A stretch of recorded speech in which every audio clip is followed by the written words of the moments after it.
it's a little different tonight. We're calling this office hours. And so it's mostly about what you need and what questions you have. But I'm going to turn it over to George now to talk about how he wants to handle it. And before we begin, I want to, I had a conversation with a rural caucus chair here in Minnesota, and I wanted to bring up this for all candidates, in that winning in rural America is really important for Democrats right now. Right now, the small states, the rural areas seem to have a tremendous amount of control, and I don't think we spend enough time dealing with rural issues, not even with our own folks. And so I think it's important that we're all doing that and realizing how important that is. I want to recommend a book on that subject, which is great, by the Nebraska Democratic Party Chair, Jane Klebb. Oh, and you can see it's green screening through there. It's spelled Klebe, but it's Klebb. And Jane is amazing. She's absolutely amazing person. It's a great book. If you want a good handbook for how to go into rural areas and talk to people, this is it. But it's also a great primer on how people in the metro areas and candidates in metro areas can be thinking about rural messages. And because it's important that we're not ignoring those people, and that we are messaging for them. And when you are in office, you're going to be legislating anyway, so for the entire state, if you're a legislative or a statewide candidate. So you'll be wanting to know as much as you can about rural issues and how to deal with them. The good news is that rural issues are not all that different to metro issues. We just all seem to think that they're a whole lot different. The other thing is that people in rural areas agree with a lot of the same issues we do.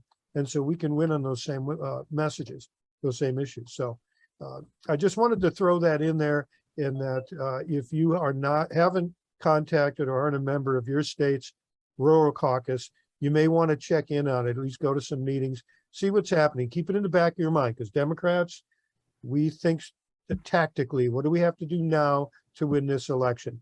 We don't think strategically, and part of our strategic plan has to include rural, and that includes all of us. So thought I would put that in. Oh, I'm sorry, somebody asked. I put the answer in, it's Harvest the Vote.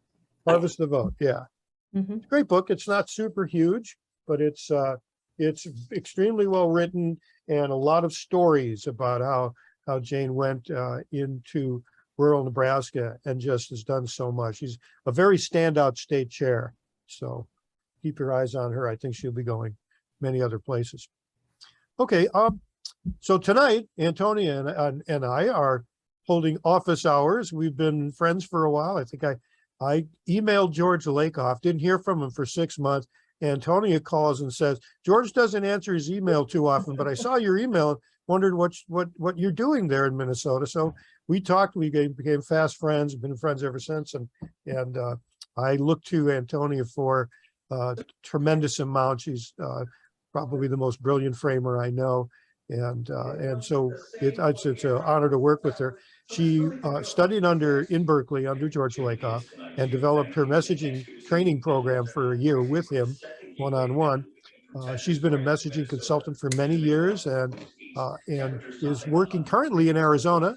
So I see people from Arizona who, some of you, I'm sure, if not all of you, know Antonia. If you don't, you should get to know her immediately.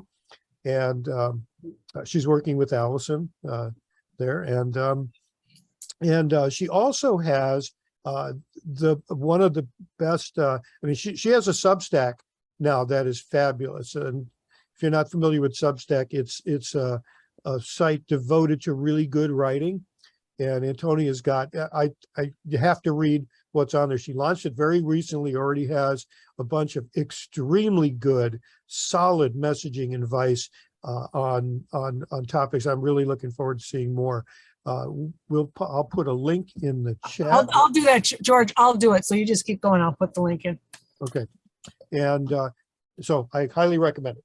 So anyway, we're going to have questions here tonight. And maybe before we open it up, I just wanted to bring something up.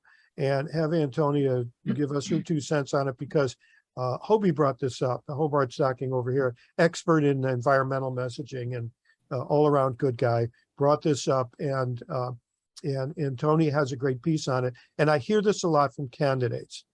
And adopting a messaging strategy against powerful Republican propaganda, the Republican propaganda effort, is frustrating and confusing for candidates. Our traditional messaging consultants suggest candidates move to the right and avoid offending any potential voter. Yet, with all of this fabulous advice we supposedly get, we've done a little better than break even with what is now an openly racist and even fascist party. Republicans set the agenda. We spend far too much time responding to them and therefore repeating their message. Antonia offers this, and I quote, "It's time we started picking the right fights. The public debate is about controversy. What matters is whose controversy." What do you mean by this? That's what I would ask Antonia. Okay. Yeah, like the more I work on this stuff, the more I kind of zero in on a couple of really critical points. And I think what I was trying to get at is that we are so averse to criticism that we try to put out a message that has been scrubbed of anything that might, under any circumstances, rub anyone the wrong way. But what that means is that we generally only say very safe things, and then we don't get any press coverage because, you know, like when you go out and say, well, Joe Biden has created a lot of jobs, they're like, yes, Joe Biden has created a lot of jobs. Next story. You know, like I like to say that if you putting out an argument that can't be disagreed with is not the recipe for good press, it's the recipe for no press. There has to be a debate in order to get to, you have to say something literally debatable in order to get into the public debate. So you have to say things that can be challenged. And the difference is, I think what we're used to is that conservatives say what they believe, usually often something that is very offensive or provocative to us. And then we respond, or they attack us, which is them framing us from their perspective. And then we try to defend ourselves. And then we say, because we're defending ourselves, because we've let them set the agenda and them frame the debate, and then we're coming in and trying to defend ourselves within the context that they have established, we say things that they then jump on and attack us for, and we panic, and we could just say, oh my God, they're attacking us, and we back down.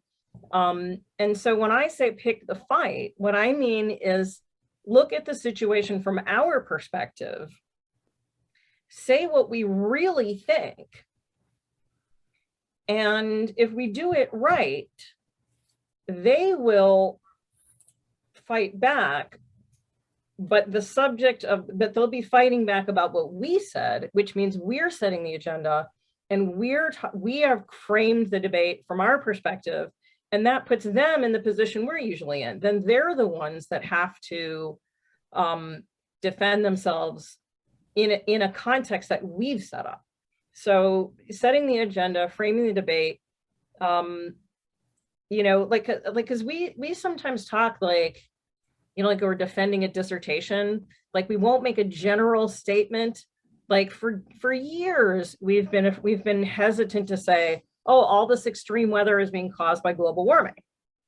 Now, I'm sure Hobie is very familiar with this phenomenon. So even though most people, it's pretty obvious, many people think that that's the case, we won't come out and make a generalization like that, because it's like, oh, well, some scientists say that it's, you know, this slight, you know, and it's like, well, guess what? If we say it, so if we say, oh, extreme weather is caused by global warming, and we're not 100% right, then they can attack us and say, oh, well, you know, it's not really proven.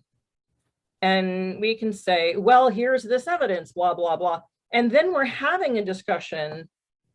Then the question that's being debated is, whether or not extreme weather is caused by global warming.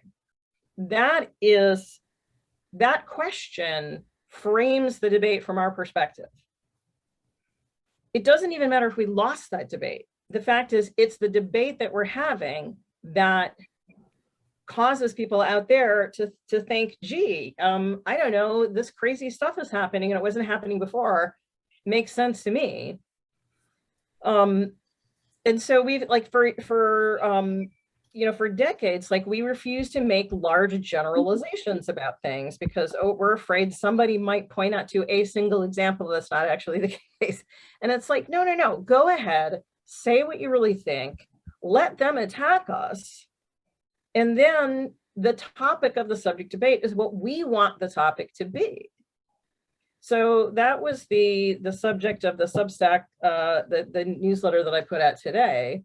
But I can open that up and so it's really hard for me to read the chat while we're doing this. So yeah, Antonia, I usually we'll talk. Yeah, today. I usually monitor the chat. Okay. So there is a question. And also feel free to just, raise your hand and speak. That's fine too. Doesn't Yeah, have so to the be- question, there's a question in the chat, and then Greg has his hand raised. The question was, can Antonia and George give an example of a conversation? And that was asked by Sandra. Okay. Yeah, I mean, I just did kind of give you that, like, saying that, the extreme weather that we're seeing, the forest fires, the droughts, all this, it's all being caused by global warming. And then you put them in the position where they have to say, no, it's not. They have to argue back. But what's good about that is that it makes that the topic of conversation. So if we were to say something like, what did I use we said something like, the laws that restrict abortion are essentially a violation of the First Amendment right to freedom of religion, because we live in a pluralistic society and there are many religions that don't believe that life begins at conception, and so therefore you're forcing your religious beliefs on other people. Or maybe to use kind of a bold example, but saying that on January 6th, it was an attempted coup. And so what happens then is the question is whether it is or is not a coup, which Right. opens it up. And then they need to defend themselves against that. I've often said, I think one of our prime long-term goals is to have the Republicans finding out ways that they can move to the left to win. I mean, if that's where they're at, we're in good shape, instead of our candidates, where it's pretty common to hear from, like I say, our traditional messaging consultants. I mean, if those folks have been doing a good job, we'd be way out in front of Republicans instead of breaking even with them. But I mean, I think it's important that we do get a little bold, set the agenda ourselves, get them talking on it in our frames. If we're talking about January 6th, it was an attempted coup. I don't know why everybody's dancing around it. And if you say it, some of this comes from the fact that if you've gone to college, you either had formal training in rhetoric or you absorbed it from your professors around you. And in formal rhetoric, there's an etiquette about how it's done. You don't necessarily come out and say, I think of Saturday Night Live. Maybe I won't quote that, but you don't call your opponent an ignorant idiot. You don't, because that, you don't do ad hominem attacks. You make your point by being very clever and making an airtight argument for what you're doing, one that your opponent can't rebut. And usually that throws your opponent throws them off balance. Then they start saying things that don't work, and then they lose in the debate. So the thing is, this is not debate club. No. And the sooner we get that, the better. Most people don't want to hear a debate. I mean, they don't want to hear that kind of debate. They want to hear a debate that interests them. Nowadays, if it's something that's controversial, their ears pop up because the media has trained them to think that way. And so if we can get out of the habit of thinking like a rhetorician or a formal debater, I think that'll help a lot. It doesn't mean you need to be dishonest. It just means that you go ahead and say what you believe. Antonia said it straight up front. Say what you believe and put it out there. And, you know, I don't see Liz Cheney or Adam Kinzinger being afraid to say what they believe right now. And they're on the Republican side, and they're very brave for doing so. We may not agree with them with anything else, but they're doing that. And so don't be afraid to be bold might be the way to sum this up a little. But I think it's also a question of, like, we lay out the facts and then we expect people to fill in the blanks about what the facts imply. Like, you know, like this post recently about like, oh, well, oil prices were this and then gas prices were this and now oil prices are this and gas for this. And then we're just like, gotcha. And it's like, instead of just giving us the numbers and expecting us to fill in what that means, we should just say, you know, the oil companies are taking an extra like, let's say what the numbers mean instead of just saying the numbers. And so, right, the way that we were trained to communicate is you list the facts and you don't flesh it out with moral judgment. But moral judgment is what the political debate is all about. So skip the part with the numbers and go right to the part that's about, you know, what are the numbers? What are they telling us about some behavior that is right or wrong? Like, we've really been trained not to make moral judgments when moral judgments are exactly what is called for in the political dialogue. So we have to unlearn some habits of that most of us picked up in academia, and I certainly did in college studying political science. What we have to do is flip the scientific paper on its head. In a scientific paper, you talk a little bit about the history. You mention your hypothesis, what you think is going on. You present your setup, your raw data, and eventually, at some point, at the very end, you come to your conclusion. You flip it around the other way. State your conclusion first, and if people want to know why you think that, they'll ask you. Again, you control the debate at that point, and it's your question that everyone's answering, including your opponent. So anyway, we thought we'd do that kind of as a way to open up. But was it Greg had a question? Yes. His hand up. Greg. Thank you all. Yeah. So, well, one of the things I took away from Antonia's email today is that you sort of lead with the question, a provocative question, and then let the fun ensue. You know, I don't think people want to get into a Twitter debate with dishonest actors and just, you know, let them prove themselves for what they are, as far as I'm concerned.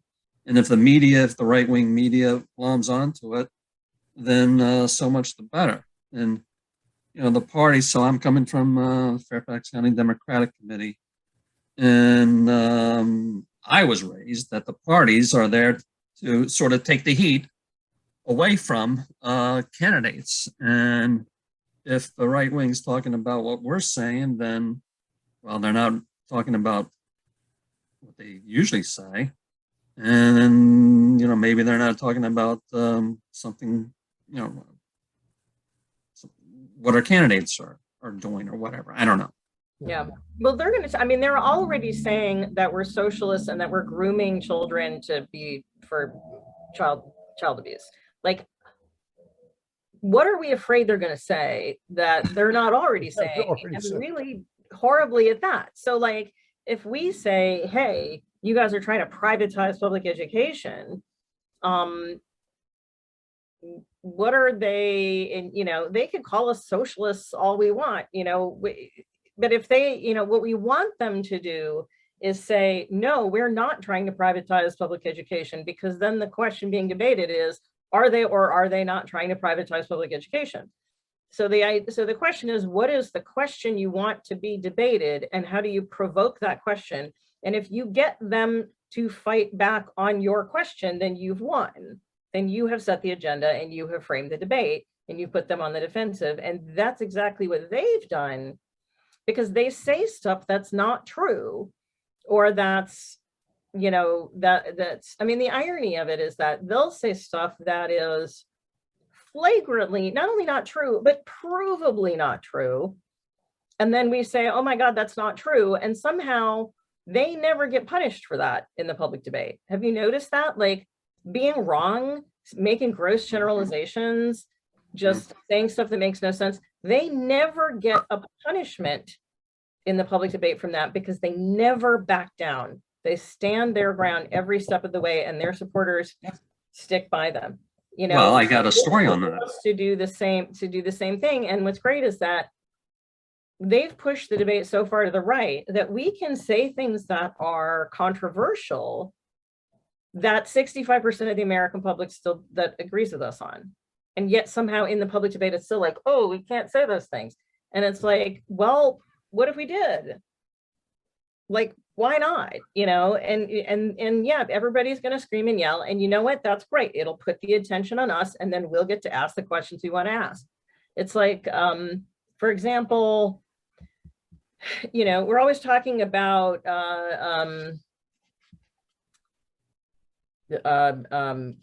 darn it, I forgot the word. I lost a word there for a second. Autocracy, you know, like, and, you know, I would say, let's just call it dictatorship. I mean, people understand dictatorship. And then somebody might say, oh, well, but a dictatorship is one person. And, you know, we're talking about, you know, work a group of people. I'm like, fine, let's all have a debate about whether it's one person being a dictator or a group of people acting dictator-like. As long as that's the topic that we're talking about, that's great. Go ahead, correct me. Right. You know, because, you know, and so sometimes we, it's okay to say something a little bit, you know, don't use the perfect word, use the word people understand, use the word that means something to people, even if it's not the most accurate word. You know, use the word that's going to have that's going to get the message across to people. I'm not sure people know what autocracy really means. Just say dictator, for God's sake. It's fine. It'll do, you know. So do people have well, I think Greg had a follow-up on that. Yeah.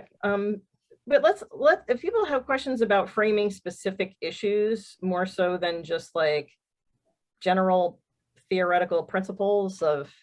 Yeah, and this goes all the way to lawn signs. I mean, you know, candidates are looking for messaging advice, and I know with a lot of legislative candidates in our state here in Minnesota, not everybody is a expert in framing and messaging, right?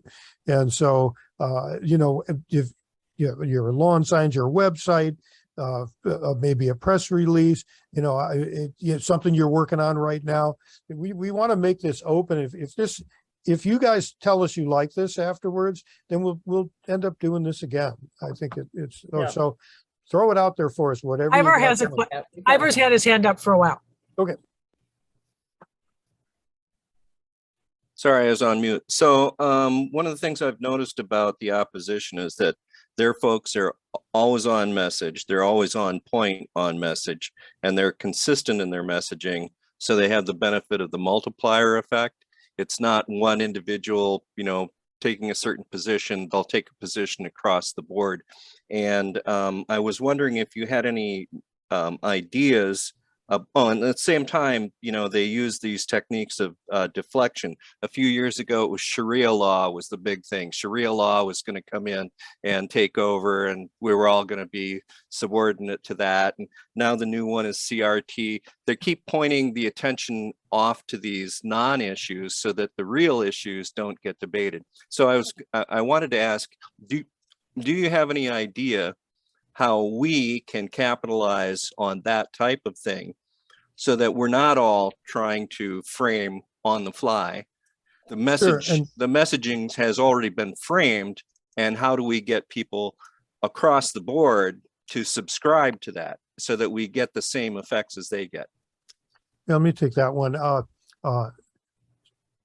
Let me hit the last part first. Framing on the fly is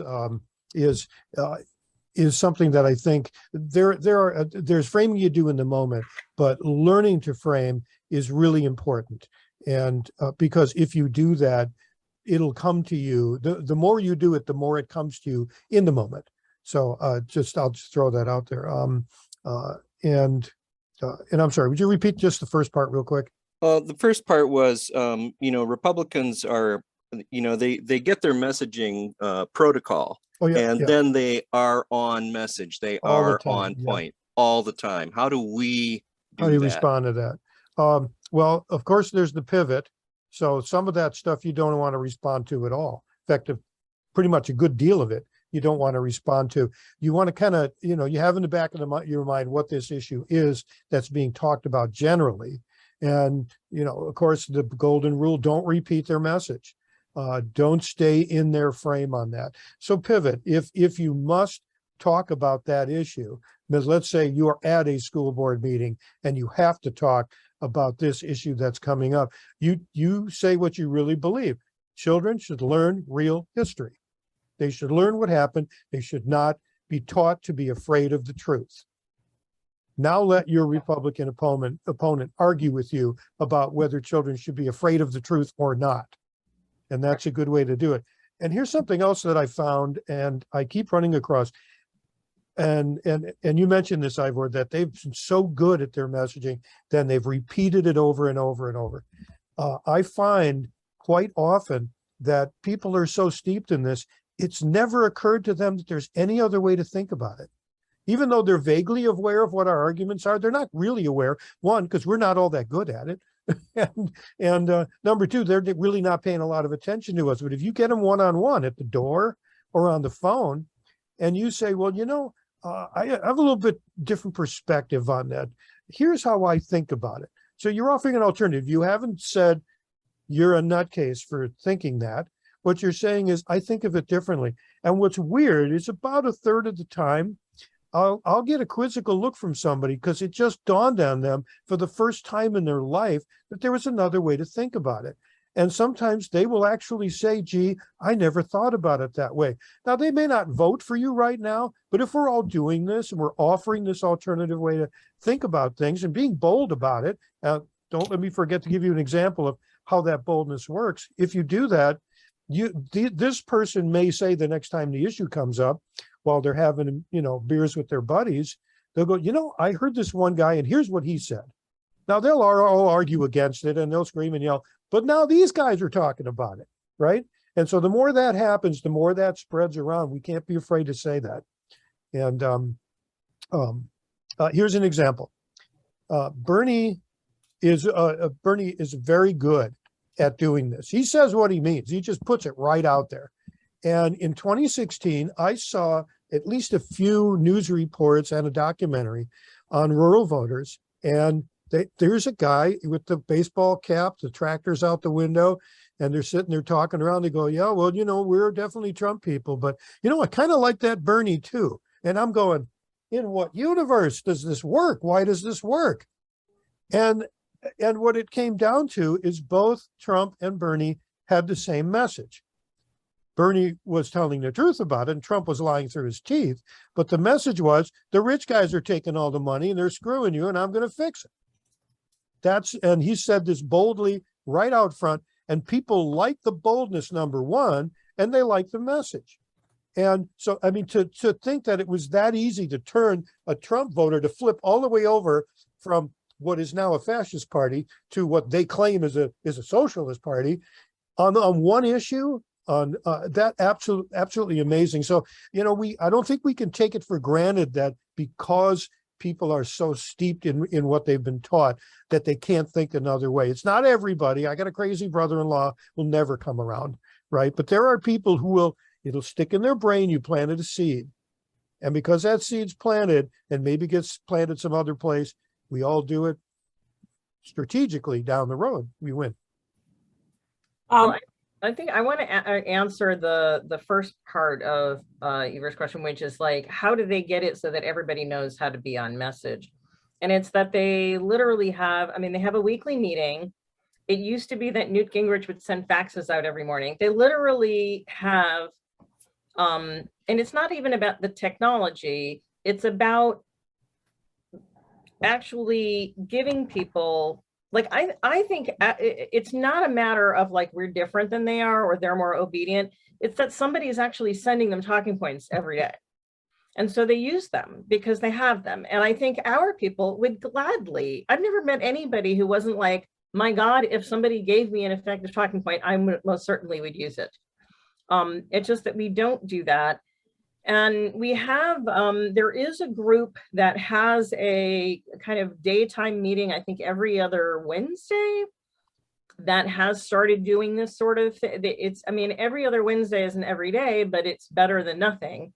And, you know, for example, one of the messaging strategies they put out there was in switching from being defensive about inflation and saying, oh, Biden's talking about how inflation isn't caused by public spending, which of course is defensive and creates an association between public spending and inflation, but rather talking about greed and, you know, excess profits and stuff. And I've actually seen that coming from a lot of different sources. And so if you read like Robert Reich's Substack newsletter, he's putting a lot of this stuff out. You know, this Every Other Tuesday group, we're actually starting to build mechanisms that a lot of people are reading. And so, for example, over the last month or so, I think the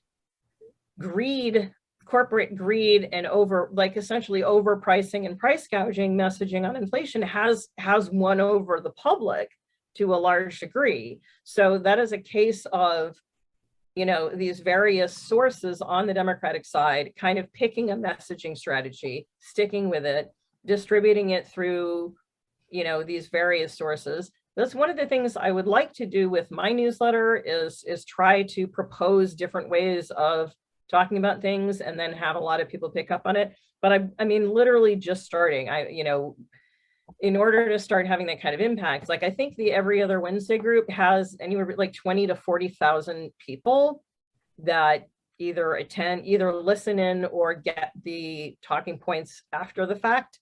So I think it's to some degree, it's simply a matter of having the mechanisms of like just getting everybody on an email chain or getting everybody hearing this messaging from one of the few, like lots, like, I mean, I think most people, I think, hear from Robert Reich one way or the other, you know, whether it's through Facebook or whatever.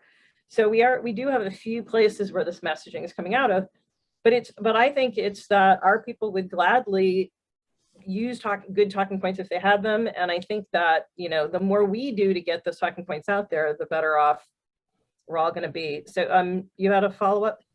Well, actually, I want to just say something about that real quick, Antonia. For there's many here who this is the first time they've been to one of our webinars. And so I always send out a recap email, probably usually comes out by Wednesday. We always send the video of this. And then I include like important links to important things that came up at this webinar. So what Antonia was talking about was the movement briefing. And I will send a link out for that. So if in case you're interested in registering or joining that, then you go through this link to do that. And so what happens, like I go about once a month or something, I go to it, but I always get the slides afterwards because I'm on their list. So they always send out the slides with all their talking points and things like that afterwards. So you guys can, you know, sign up for that too. And then I just wanted to say, because we're getting backed up with questions. I just want to make sure that people get their questions answered. Mickey, you had your hand up and then it's down. Did you have a question or did you get it answered? Well, what I wanted to say was that I have always spoken my mind and been real outspoken, which hasn't always been great. But what I've learned from Antonia and from the studying I've done is when you speak your mind, if you use the right words associated with each other, that's the message. And so yeah, I think that's important to recognize that, yes, you're speaking your mind, you're saying the ugly truth, but you're saying it in a way that you associate the right things together, that people remember the right things. Exactly. Yeah. Exactly. I saw that Yeah. in the chat. That's the challenge, isn't it? I mean, Yeah. you know, all of us in one way say what we believe, but we don't always say it in the right way. And I don't know that we always say what we believe. Sometimes we respond to Republicans, but when you're saying it, doing it the right way is great. And I just want to throw out, is anybody working on a direct mail piece or position paper, a website, anything in particular you need something I'd on? like to get back to Ivor real quick and just say, see if he has a follow-up to, if we answered his question. Okay. And When he has his hand up, so. Okay, so take the issue of abortion. The Supreme Court is going to come out with a decision pretty soon, and it's probably going to really throw fire into the 2022 midterms, because there's going to be a lot of reaction to it. Okay, now you said abortion is a First Amendment issue, and if I were a Republican, I would come back and say, well, okay, it's a constitutional issue, and the Supreme Court has decided. Okay, if I were messaging that, I would say, okay, you know, if you take away the right of a woman to have control over her own body, doesn't that make her de facto reproductive slave of the state? yeah, And is that's there an argument? exactly- Yeah, Is that there an is argument? Then exactly the what other would thing I recommend. would say is, if you Mm. can take, if a woman does not have bodily autonomy, doesn't that mean that the state can go even further and say, in cases where they feel that there's a compelling interest, they can say force, you know, enforce sterilization on certain women. Say certain women have, you know, genetic strain that is, you know, cause whatever. You understand where I'm going with that. Repugnant to Republicans. So if I were to come out with those statements, other Democrats would go, horrors, you can't say that because you're, you know, putting this whole moral cast, a whole moral emotional. Well, isn't that exactly what they're doing? They're making it a moral issue, but that moral issue has now been taken into our institutional system to be adjudicated. Right. You know, so that's that, you know, so I'm saying that if there was a way to ensure consistency so that all Democrats would get on the same page with the same frame at the same time, that might be an advantage to us. And I don't think that we're doing that very effectively right now. Well, I mean, we're not, and it is because to a large degree, most of our sort of industry of professional organizations gets their messaging advice from pollsters who tell them, you know, who design their messaging based around the idea of telling the public what they think the public wants to hear. And the problem with that is that when you do that, you're following public opinion, not leading it. And what we need to do is lead public opinion. Mm-hmm. And, you know, so what, there's things, so you're right. So like, we'll say something. I was actually reading something about somebody who had raised the question, it's an involuntary servitude question in the 13th Amendment to a Supreme Court judge. This was like 20 years ago. And the judge just laughed at that. They were just like, you've got to be kidding me. But they didn't actually refute it. And so that's what's really interesting to me, is that I think that the involuntary servitude argument, as well as the freedom of religion argument, are both infinitely better constitutional bases for reproductive rights than the privacy argument, which isn't actually, you know, enumerated in the Constitution. But what's crazy is that what they'll do is they will come up with an interpretation of the Constitution that works for them, that sells what they're trying to sell. And then they will just get a bunch of judges through, say, the Federalist Society to get on board with that interpretation. And then you get enough judges on the Supreme Court, and that becomes the reality. And so the question is, like, we treat the Supreme Court, you know, rulings as like, well, that's it, you know. Whereas they treat constitutionality as the irony is that they keep talking about constitutionality as though, oh, it's the intent of the framer, that it's this, original, it can't be changed, but they're the ones making radical changes in Right. how it's interpreted. Which is And so- common. The Republicans Yeah. project. You Oh my almost God, always yeah. know what they're up to because they're Right. accusing us of doing it. So what we should do is, and in my first 2 issues of my newsletter were a 2-parter on the abortion question. And I did very strongly advocate for raising the question of like medical servitude, and also the question of freedom of religion. And I think that, so rather than them saying, oh, you can't say that, like, we just go out there and say, you know, we believe that all human beings have the right to have authority, sole authority over their own bodies. And therefore, you can't tell somebody, there's no circumstance under which you can tell somebody what they can do with their own body against their will and have that be not like a form of slavery, basically. And then let them pitch a fit. Let anybody who wants to pitch a fit, because that's an argument we're happy to take on. It's like, yeah, let's have that debate. Does it qualify as involuntary servitude? I don't even care if we lose that argument. Having that argument is what gets our way of looking at the situation, because all we want is to get people to look at the situation from the perspective of a woman and a right to bodily autonomy. And so that's what we do. You know, even if we're pushing it a little further, and even if other Democrats disagree, let it blow up, let it be controversial. I would love for that to be the debate that we're having, you know. And yeah, I think it would be great if we could all, if we weren't kind of, you know, doing the circular firing squad thing.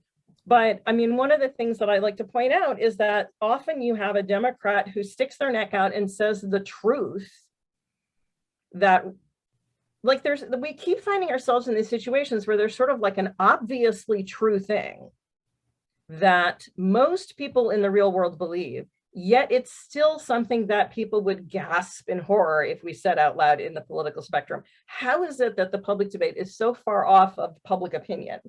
So we should open our mouths and say what's true and what most people actually believe, and let the political world freak out, because that's how you set the agenda. So let people freak out. That's, I mean, that's what they do. And in a very general way, the issue came up about, you know, making it moral. I think the core teaching you get from George Lakoff's work and other people who work in psychology and in the psychology of voting and politics is that with apologies to Tip O'Neill, all politics is moral. Yeah. And so the more you can put this into, and morality basically for our purposes is right and wrong. Every time you can make a statement about right and wrong on an issue, you're on your way to being in the right frame, because you'll generally, you know, because right and wrong always involves people. The more you can, as a candidate, involve people in your messaging and about what's right and wrong for them, the better off you're going to be, the more you'll connect with voters. In fact, when you're connecting with voters, not only at the door, but also in your literature pieces, your websites, and wherever else you can, it's fine to use first and second person. Talk about me and you, us, our community. Use those words, put people into your messaging, because people like to hear about people. And they most like to hear about themselves. So if you can, you know, the old thing about asking people what concerns them, that's great. And, you know, but just make sure you're on our message with that. So. Okay, I'm gonna actually, because we've had a question / comment in the chat for about 20 minutes now, and it is very specific, and so this might be helpful to some people. It says, it's from Catherine, and it says, gas prices are big for people when canvassing. So this is something specific at the door or on the phone. They blame Biden for the prices. We need a great short message about it. I usually say the oil companies execs are making over 300% profits. So that's something that comes up at the door or on the phone for people. About gas prices. So is there any help, you know, what would you guys think about that? I mean, I think that the message that has been, I think, effective so far, Yeah, has just been that, you know, last time, I mean, you could just say, look, last time oil was at the same price, at this price per barrel, they were charging $1 less a gallon for gas. I don't know if that's actually even accurate. It may be not. It's some there is a number in there that makes that accurate. But the gist of it is that, you know, we have people out there who are taking advantage of a crisis situation, whether it's the war in Ukraine, the pandemic, or what. If you had a hurricane and people were charging $10 for a bottle of water, we'd be selling them. They couldn't do that. But we have a situation where there are artificial, you know, problems that are not normal. There are things happening that are not normal. It's a crisis situation, and these guys are just taking advantage. They're taking advantage of it by and they're literally making record profits. It's the same in, you know, if you want to get into it, Drug prices. I mean, literally, you could just say, I mean, I think the key message is just, you know, this isn't normal. This isn't normal making a profit. They're not just raising prices because their expenses are going up. They are taking advantage of a crisis situation to jack up their profits to record levels, to double what they were making, you know, in similar situations in the past. I don't think you need to go beyond that, but if you wanted to, you could get into the monopolies in the meat packing, you know, the monopolies, and there's like 4 companies do all the meat packing. 8 companies do all the container shipping. They're all just raking it in. And it's not that their costs are going up, it's that they're seizing a crisis situation and taking advantage. So I think taking advantage of a crisis is really maybe the phrasing that we want to use, that we have. But because of so much concentrated ownership, we have a handful of companies, and they're basically colluding to take advantage of a crisis situation. And that's what's going on. And the Democrats are out there trying to do something about this. And you know, the Democrats have tried to do a price gouging bill against the oil companies, and the Republicans are just blocking it. Not a single Republican would support it. The Republicans won't even let them bring it up in the House. I don't see how you get any clearer than that. So he's Basically, they're pivoted. gouging us. They're taking advantage of a crisis. They're price gouging. We tried to stop it. The Republicans are getting it, won't let us do anything about it. And the ninja move is the pivot from it being Biden's fault to being price gouging. And that's fine to do. And you can stay on it. You know, the pivot is really important to learn. It's not a hard sell to say that corporations are overcharging. People believe that. So if that was part of a overall umbrella presentation of, you know, different points that we're going to run into in these midterms, and everybody was on that message, then we'd get the multiplicity effect of everybody being on that message. And you know, our candidates wouldn't have to try to think on their feet. Okay, how do I frame this? How do I pivot? And so on. They would already know. They'd already have been informed on that particular thing. That's the power of repetition. Right. Yeah. Okay. Well, we are all putting out, I'm seeing that same message coming from a lot of sources. Yeah. And I mean, really the best that we can do is take these, you know, like, the movement briefing or whatever that's called, like, their stuff's usually pretty good. It's not like fantastic, but it's usually pretty decent. It's better than what we've had before, and they are getting a lot of coverage. So we're at least, it's like we're raising the floor on Democratic messaging. Yeah, it's definitely improving. They're really good at providing the fish, and a lot of what Antonia and I do, which is another needed thing, is teaching people to fish. So that's you know, the way to look at it.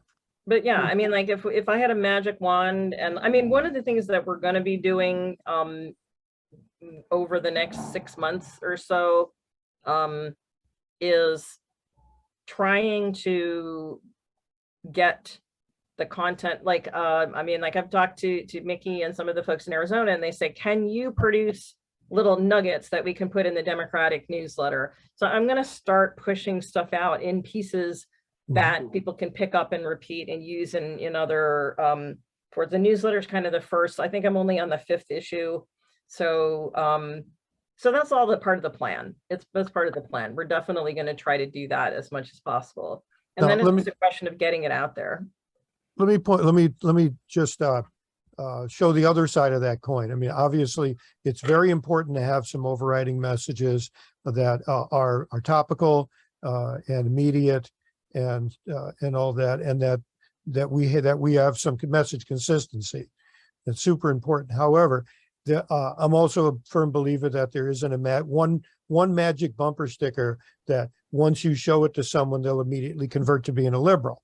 It's important to realize that as you're messaging, sometimes you're messaging to different people. This is why I like when you're at the door or on the phone, there is that question about what kind of things are you thinking about, voter, and getting that, because your message might be different if you're talking about, I don't know if I'll just bring out like a school technology levy that's up, and your message might be different for a family. So like your message for the family would be, your students are going to be able to be prepared for work because they're going to be using the current technology when they get out of school. They're not going to be using teletype machines, for those of us old enough to remember teletype machines. And but for a small business owner who's in that community, your message may have a lot more to do with their self-interest in having employees who are trained to use the kind of tools they need to get a job done.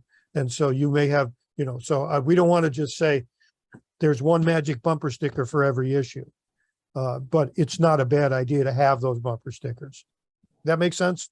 I'm kind of contradicting a little bit. No, I think what's important is that if we're kind of looking at it from the same perspective, there's a lot of different ways, like if you talk about like the inflation is a result of like excess profit taking by corporations, that's sort of a frame, the sort of excess profit frame. And then you can talk about, as long as you're talking about it from that perspective, you can talk about it in any number of angles and in any number of different ways. It's kind of a myth that there's like a single catchphrase or something, that the catchphrase doesn't work if there isn't a perspective for that catchphrase to trigger. So it's really more important that you are looking at it from a perspective, and that that everybody's talking about the situation from that same perspective. They don't have to use the same language. They don't even have to talk about it the same way. You can use different examples. But just, as long as we're framing it all the same way, then we will get people to see it from that perspective. Mm-hmm. So there's not always a magic bullet, phrasing. Sometimes frames are a perspective, frames are context, frames are stories. But when you have a frame that works, then one advantage of that is that particular frame sets boundaries about what gets talked about and what doesn't. There are certain things that belong in the frame, and if you set the frame, you win, because the discussion takes place in it, and the things that ought to be there are there. And if you're very good at it, the frame you pick does not allow any crossover with your opponent's frame. And that's a bigger concept. And I'll throw in a plug. We're doing our 3-hour workshop next Saturday, where we go a little bit more deeply into this. But that's the core of framing, is to really get the skill of picking a frame that works for you. Anybody dealing with anything specific right now? Burning question they have about a lit piece or so. I keep coming back to this because I want you to know that we are offering, actually specific advice on something. If you want to bring something to one of these sessions and you're willing to share it with everybody, I think everybody can learn and we can go over it. Well, I think Hobie did ask a follow-up question on that, like about the gas tax holiday thing, but that's a holiday for us. I don't have a problem with that. But I think that some people, some people have been talking about a windfall profits tax. I think that the Democrats in the Senate aren't proposing it because they know that they don't have the votes. But that's another question that another thing that I want to put out there is that I've been doing a series of focus groups with union members. And one of the things that I'm really hearing over and over again is, well, if they support this, then why didn't they try to get a vote? It's like, we don't care if they lose. We want to see that they tried, and if there seems to be this impression that if we try to pass a vote on something and we fail, then we just are embarrassing ourselves, or we look like a failure. It's like, forget that. We have to show our work. We have to show people that we made an attempt, because then we can say, well, I voted for a windfall profits tax, and the My opponent Republicans didn't. blocked it from happening. Then we can say that. So I don't, if it was up to me, if it was up to me, I would be instituting price controls, to be perfectly honest. Like, we're sort of tiptoeing around the problem.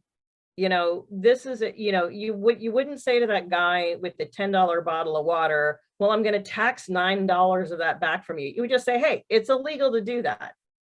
You want to charge 15-20% more than you were charging for a bottle of water before this hurricane happened, fine. But that's it. We wouldn't be giving people a break. We wouldn't be giving, hurricane victims vouchers for $10 bottles of water, So that's my opinion. Well, and then here's the thing I'd like to see us, I personally would just as soon see us go that route. I mean, what the hell? And as a candidate, sometimes like I counsel my candidates that sometimes the strategic questions can be very, very powerful. And Antonia talks about that in her article too. But the idea that, for example, you could instead say, shouldn't there be a windfall profits tax on the companies who are gouging us for gas prices right now, or drug prices, or insurance companies, health insurance companies, whatever? Ask that question, what you're doing. And I think you call it the Tucker Carlson effect, or whatever, or the tactic. Oh, yeah. Some people say, but asking that question puts it out there. You haven't necessarily answered it, although you kind of have by asking it. But asking that question, that's the kind of thing that now, again, you control the frame. You ask the question. The question is now whether or not there should be a windfall profits tax, whether or not we're being price gouged.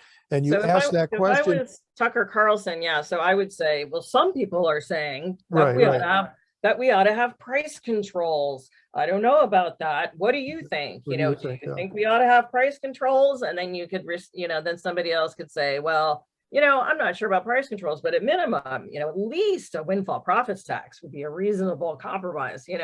Like, that's how they do it. Like, if you're not willing to stick your neck out and say we should actually have price controls, then just raise that as a question, and then it kind of triangulates what then it makes the windfall profit tax the reasonable option, instead of the windfall profits tax being the end of the spectrum, so to speak. But literally all you have to do is say, well, some people are saying, what do you think? Should we pose a question, even if you're not comfortable going on the record and saying, I think there ought to be blank. Let's have a conversation about it. And you can work these questions to your advantage. I'm working with a mayoral candidate right now, and in the city is an apartment complex with 3,000 people living in it, and the conditions are deplorable. Now, the city has done some things, but still to this day, it's been a few years, to this day, you can go in, and many of the apartments, the walls don't go all the way to the ceiling. You can get on a chair and look over the wall into their next person's apartment. and things like that. And, you know, so yeah, the city is doing some things, but, you know, I counseled them, well, just ask these questions. Where are the building inspectors and what have they found? What are they doing? Are they writing citations? Are they doing this? Now, you're not saying that they're not. You're not saying that the city council candidates haven't paid any attention to it. You're sure implying it, though. You're asking those questions. How can this still be going on? And those questions can be great because they can't necessarily pin you down for, you know, pinning it on them exactly. You're just asking the question, and they can be very, very powerful. So we say, where's the building inspector? How come these apartments haven't been renovated? How come only 100 apartments have been renovated out of the, you know, the 700 that are there? Where did the $5 million go? You know, those kind of questions. So think about that. If you can, if you're not really, you know, if you're not going to go right at somebody's throat, you can certainly ask questions about these things. They're legitimate questions. Maybe there's a perfectly good answer for it. And, you know, that's possible, and I'm not saying the lie. I'm just saying the way that you speak it can change how the discussion happens. At the very least, asking a question. When you ask a question, the first thing comes to people's minds. So what's the answer to that question? Now they're engaged. Now you have a conversation That is going. why clickbait, Works. email and video headlines are so often in the form of a question, because people are like, well, what's the answer to that question? But I also wanted to say. Oh, and I just want to add one thing. Greg, you said in the chat, those questions could prompt the media to take up the issue. Yeah. Within a day of the candidate asking those very questions and sending people into their apartment building to take pictures of all of this stuff and coming out with it and posting it on social media, it got picked up in the local TV's news. So there's some earned media. And I wanted to follow up with that and say, if I was a candidate, there might be a situation where I would say, you know, I would like to propose something crazy, but I know that it's not logistically possible. But you know what? Express those feelings. And like, I mean, because you could say something like, hey, if it was up to me, you know, I would restrict those gas companies. They can have 10% profit and that's it. But I know we can't do that. Like say, vent that frustration or vent that feeling that the average person is having. Yeah. And then just be like, well, yeah, I know the system won't let me really do that. Or I know I don't have the votes for that, you know, or whatever. But or I know the Republicans will never pass you having those feelings. Like if I was that mayoral candidate, I would be like, I would get in front of a camera and just say, how is it possible that this situation still exists? How do we have people living in apartments with holes that you literally see, you know, like lose your shit over something that's wrong. And then it's like, it doesn't even matter like what the answer, you know, let the press, let other people like haggle out all the answers. Let the voters know that you're upset about it. You know, that you want to, and then if later on it's like, well, you know, there's a reasonable explanation, or I can't do it because there's a certain restriction to doing what I want to do, doesn't matter. The voters saw you expressing what they felt about the situation, of having an emotional response to the situation. And I think that's really important too, is that we rarely ever let people see us just losing it about stuff. About showing moral, not just conveying moral, but showing moral outrage of some kind or another. Yeah, Hobie, did you want to follow up or? Not on that in particular, but I really like that. I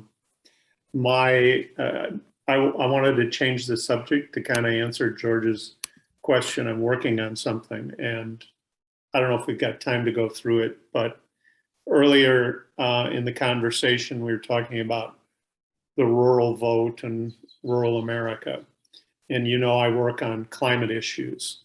And I would suggest, and I'm working in a couple of different Minnesota Senate districts with candidates on climate messaging. And I believe that climate could be a winning issue for Democrats for two reasons. One is there isn't anyone any farmer, any of the 26,000 farms in the state of Minnesota that doesn't know that the climate isn't changing. They Right. deal with it every day. Number one. Especially 104 degrees today. Right. Oh my God, yeah. Number two is I don't know what it does. that the Republican ideas are frickin' bankrupt. They have not a clue. And there's this big dead silence out there. And in talking to these Senate candidates, it does occur to me that one of the things we all need when we start campaigning, because a campaign is slightly different than changing the temperature or the whole pool over there, is some sort of communication strategy. What values am I going to run on, and how am I going to show those values? So very often candidates are running around trying to figure out how to get lawn signs out and get the magic bumper sticker and all that kind of thing. And I've advised that climate can be a winning issue, depending on, especially with farmers. And you can combine that and relate it to a lot of issues they're facing, like high diesel prices. I mean, when you're thinking about how your profits are getting eaten into, or lower crop yields due to excessive heat and that sort of thing. The one question that I got asked was, well, what about ethanol? And ethanol is a holy grail kind of thing, or I don't know, sacred cow, maybe that's the better metaphor for farming, that no one can attack. And I said, my strategy position back was to say, well, that's an issue that's happened over 20, 25 years, and you won't change it in an election.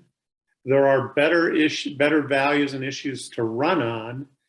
And if you get pinned into a corner, you might just say something like, hey, remember Uncle Ralph who lived in your attic and all those bottles he had there? Uncle Ralph was an alcoholic. And we are alcoholics. We're alcoholics in the city when we want to put in. So what do we do about it? There are things we need to do about it, but first we need to address farm profitability, other things, and then we can address the market area moving forward. So it was this question about, here's my question. I didn't want to get into ethanol, but a candidate wanted to know what the position was on it. I advised, don't go there, just refer to it as we're all alcoholics. We've got to figure out how to deal with it. Well, I have a few thoughts on things that have kind of just coming to me about dealing with how do we take where we're at right now in the public debate and really focus back on climate. And the message that I'm thinking is the climate crisis is now. Everybody's talking about this is going to happen in the future. No, shit is happening now. We are here. We are now. The droughts, like we're talking about food costs, inflation. There was an article that somebody wrote about all the different ways in which the cost, and this was before this recent bout of inflation, they're saying that the cost of food is going up because of the droughts, because of shortages, because there's not enough water. Like the climate crisis is causing the cost of food to go up now. We've got the fires, we've got the floods, we've got everything. So we have, so there's several arguments. One is that, the bigger picture for me is the climate crisis is now. We are seeing the results right now. There are things we can do right now. And one of which is, and correct me if I'm wrong, Hobie, because I'm dealing with a very kind of folk knowledge of climate. I don't have the details, but as I'm reading it, if we could have a drastic and immediate impact on global warming if we could get the methane down fast. And one of the ways we could do that is that we've got capping oil wells. So because we've got, there's like thousands, I don't know how many oil wells out there that are like dead oil wells that are just spewing methane. So we could literally say, let's put out of work oil workers back to work, capping oil wells. We can bring our methane down fast. That is one of a big short-term impact. So it's like the climate crisis is now, we're seeing the impact now. There's something we can do right. There's one clear, simple thing we can do right now. It'll put oil workers back to work. You know, I know there's a million facets to the issue of the climate, but that is something I think we could campaign on. Just say, and I know Biden's already working on this, and I'm not hearing a lot of press coming out of the White House, but you're not, because he doesn't have a first of all, he's kind of wishy-washy and he doesn't have a good climate strategy. We've picked a centrist, not somebody who's going to stand up and go, yes, we got to go do this. So, but I think they're actually negotiating this. They are. As a matter of fact, the U.S. signed a treaty, an international treaty, and we're obligated to reduce our methane emissions. Yeah. And I'm glad you used the word. I don't know that we're going to get much opposition to capping oil wells that are just spewing methane and giving jobs to oil workers. Like I don't even know if Republicans are against that. I'd point out though, and maybe you know this, that we all use natural gas, quote unquote. Natural gas is a frame. Mm-hmm. And there's been a lot of research on how we can speak about methane or fossil gas. Mm-hmm. And methane kind of works for everybody, Democrats and Republicans. Fossil gas, Democrats like and Republicans hate, and it drives them nuts. So I just assume. So it's a winner. Speaking to Republicans, talk about fossil gas, by the way. Anyway. But if I was talking to a candidate and I said, in this election cycle, if you wanted a message to put out about the climate crisis, would say, one, it's happening now. It's not about the future. It's not, you're already seeing it. Crazy ass weather, droughts. It's affecting food prices already. It's affecting, we've got fires. Like anybody who hasn't noticed that the weather has gone bonkers is just not paying attention. So the climate crisis is now, there's one thing that we can do right now, no brainer. It'll put oil workers back to work. Let's do this. Everybody needs to get on board with, we're going to cap I'm going to pledge, we're going to cap every oil well that we can get our hands on, and we're going to employ thousands of oil workers. Like if you didn't even mention anything else, that would be a good message for a candidate on climate. And personally, I'd freaking love to see that happen. Like just some fast action, bam, everybody get on board, capping the oil wells. It's something people can understand. People understood the concept of closing the hole in the ozone layer. Technically speaking, I'm not even sure it was actually a hole. It's just that the metaphor for that worked better. So, methane leaking, it's a leak. We need to cap it. Simple messaging. It's something people can understand. And then, when they say, well, what do you mean it's happening now? Weather, and then talk about food costs, inflation of food costs being caused by global warming. And then you can also say the best way to get out of gas price, just say, look, these guys are ratcheting up the prices because they know they can make a huge profit on it. But the truth of the matter is the cost of gas is just going to keep going up because it's going to get scarcer and scarcer because eventually we're going to use up the last of it. The best thing that we can do to get the price of gas down is to just get off gas. But I wanted to mention a couple of things. The theme tonight, I think, has been boldness and, asking questions, being a little more out in people's faces. I think that was a good topic for us to begin these office hours with. I think that's pretty important.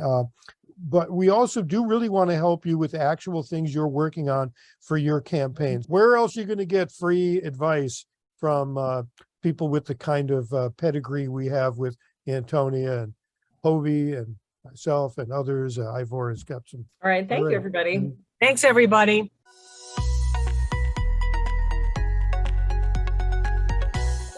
Connectionslab.org.